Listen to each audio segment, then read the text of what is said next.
I want to begin by answering the big question that people have been asking in the last 48 hours, and that is this government asking you, the people, the public, to do one thing, while senior people here in government do something else?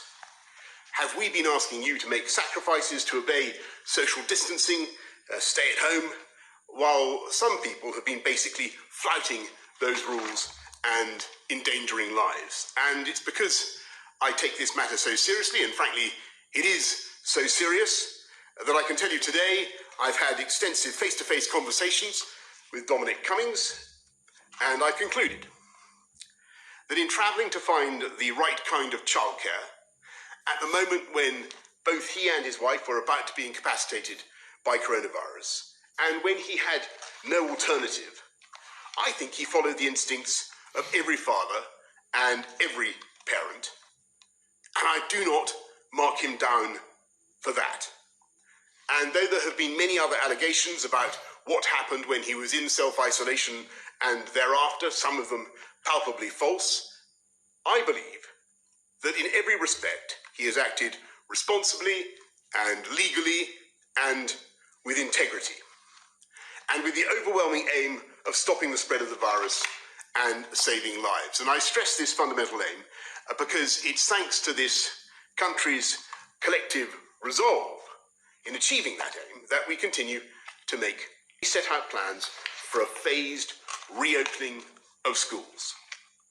Because the education of our children is crucial for their welfare, their health, for their long-term future, and for social justice. And so, in line with the approach being taken in many other countries, we want to start getting our children back into the classroom in a way that is as manageable and as safe as possible. So we said we would begin with early years settings and reception, year 1 and year 6 in primary schools. Early years reception, year 1 and year 6. And today I can announce that it is our intention to go ahead with that as planned on June the 1st, a week on Monday. We then intend, from June the 15th, for secondary schools to provide some contact for year 10 and year 12 students to help them prepare for exams next year, with up to a quarter of these students in at any point. And by opening schools to more pupils in this limited way, we're taking a deliberately cautious approach. And this comes after a constructive period of consultation with schools, teachers and unions, led by the Education Secretary, Gavin Williamson.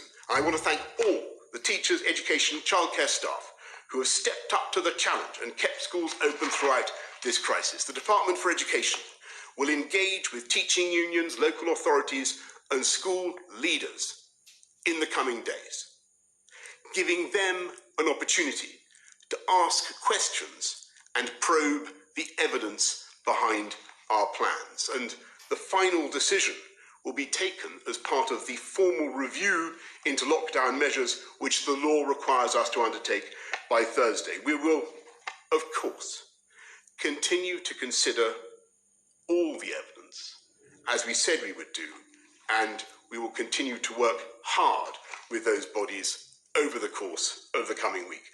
But I think it is important for us to be clear about the government's intentions now, so that teachers and parents can plan in earnest for schools to reopen a week on Monday. Now, I acknowledge that a June the 1st opening may not be possible for all schools, but the government will continue to support and work with the sector to ensure that any schools experiencing difficulties are able to open more widely as soon as possible. Detailed guidance has been published by the Department for Education on how schools can open in a way that is safe for children, teachers and parents. While, of course, we recognise that full social distancing may not be possible, especially when teaching young children, our guidance sets out a range of protective measures to keep children and staff safe.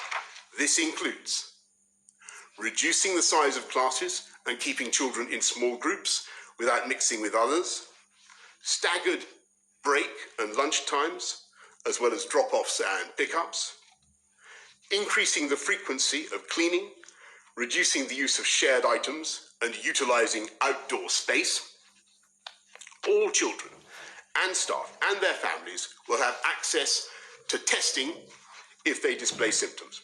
And this will enable children and staff to get back to school if they test negative, and if they test positive, we will take the appropriate reactive